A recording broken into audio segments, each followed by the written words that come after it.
a un cuarto oscuro que no sabemos de qué tamaño es. Claro. Y entonces por eso es que yo creo que, digamos, temas como la intervención de la comunidad, mi punto es hasta dónde debe llegar, hasta dónde debe... pues, es aceptable que un presidente de otro país, resulta que a la comunidad internacional no le va a gustar dentro de 5 años el presidente que tenga Guatemala, y entonces por alguna razón, en vez de reinstalarlo, lo quitan. Claro, no hay una autodeterminación del pueblo. Yo he tenido informaciones pues de que tanto en favor o en contra han habido manifestaciones y movilizaciones públicas, pero ahí lo que está hablando es el hecho de que el pueblo hondureño es el que tiene que decidir realmente lo que van a hacer. Cuando el Estado de Honduras, que ha sido, diría yo, ha mantenido una estabilidad política hasta que no es violentada por las acciones de Zelaya, pues toda la estructura de su Congreso, sus tribunales, su Corte Suprema, está prácticamente en una posición y el presidente Zelaya en la otra. ¿Cómo es posible que la comunidad internacional quiera imponer simplemente, incondicionalmente a alguien que está aprobado, que acepta él mismo en la OEA cuando da su discurso, acepta haber él ido a traer las urnas en una forma violenta? No se puede, Mario Antonio. O como dice usted, ¿cuál será el futuro de esta actuación? ¿Hasta dónde llega el poder de las organizaciones que por otro lado pues tienen su propia agenda, ¿verdad? Tienen su propia agenda burocrática. Mire, por eso es que yo lo que quisiera saber es precisamente eso, preguntarle a todas las instituciones internacionales a cuyos criterios yo digamos, me someto. Digamos, bueno, señores, va, perfecto. ¿Hasta dónde van a llegar ustedes? ¿Por qué razones van a volver a actuar? ¿Qué van a hacer? Porque si no, entonces resulta que las elecciones de los países pequeños como los nuestros van a ser decididas en otro lado. ¿Qué va a pasar cuando el resultado de una elección simple y sencillamente no le parezca a la comunidad internacional? Bueno, y por ejemplo, digamos, por ejemplo en Panamá, miren, Panamá. Sí, Supóngase, ahorita en Panamá entra el nuevo presidente panameño, va un poco en contrapelo de toda la tendencia del péndulo, digamos, político, ideológico. ¿Qué pasa si de repente resulta que por cualquier razón la comunidad internacional no lo quiere dejar entrar a tomar posesión? Por ejemplo, no le parece su actuación. O no le parece su actuación. Entonces, fíjense que eso sí es lo que yo creo, claro. Lo que creo yo. Ahora, que es grave. naturalmente, Mario Antonio, cuando hablábamos de la geopolítica de esta situación, porque sabemos que los países de ALBA tienen una agenda específica, hemos oído cómo el presidente Chávez vocifera y aún dice que va a derrocar a cualquiera que tome la posición, pero él mismo llegó por un golpe en su momento, fue golpista. Claro que se ha venido reeligiendo en las últimas 14 elecciones que ha ganado, pero también lo que sí es de reconocer es de que este tipo de democracias se amparan mucho en la demagogia, en el populismo, en el uso de recursos del gobierno para autoperpetuarse.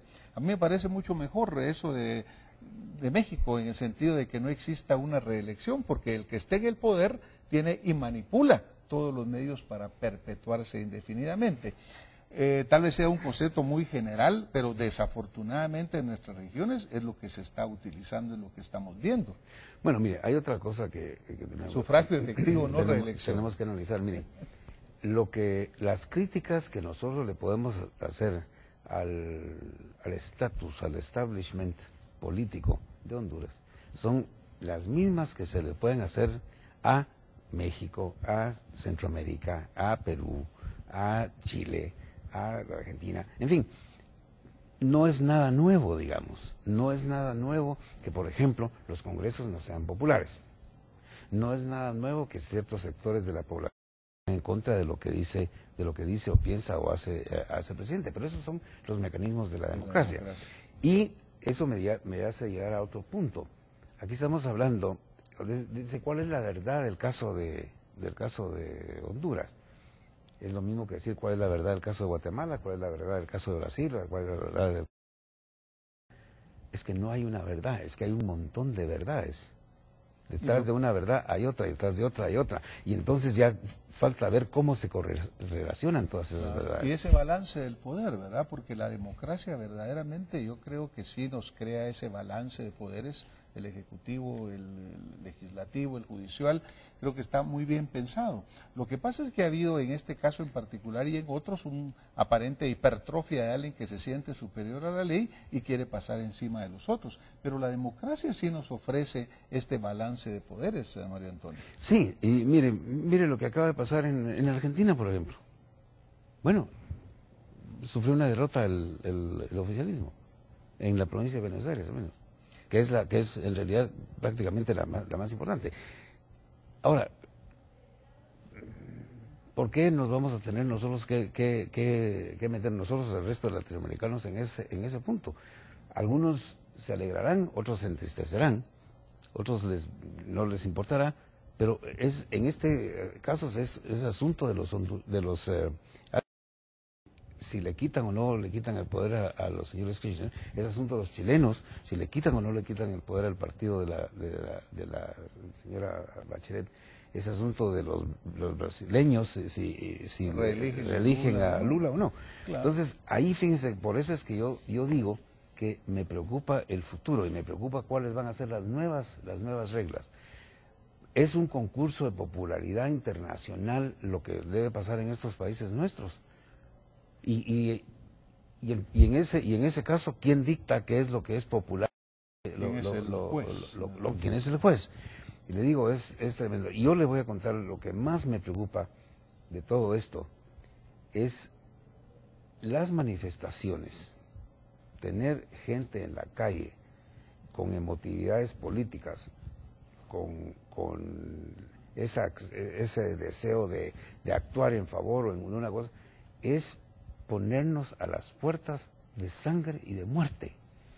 Y yo creo sinceramente que no vale la pena la vida de ningún ciudadano por estos problemas de tipo político. Ya debemos salir de eso, ya debemos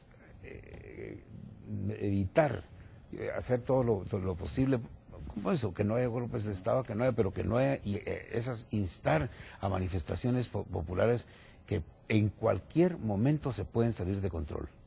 Licenciado, vamos a tener que terminar porque ya estamos casi en el tiempo. Realmente las palabras finales que acaba de decir el licenciado Sandoval creo que son fundamentales. La principal preocupación debe ser el hondureño en sí, el ciudadano en sí, que esta inestabilidad no afecte su bienestar, no afecte el futuro.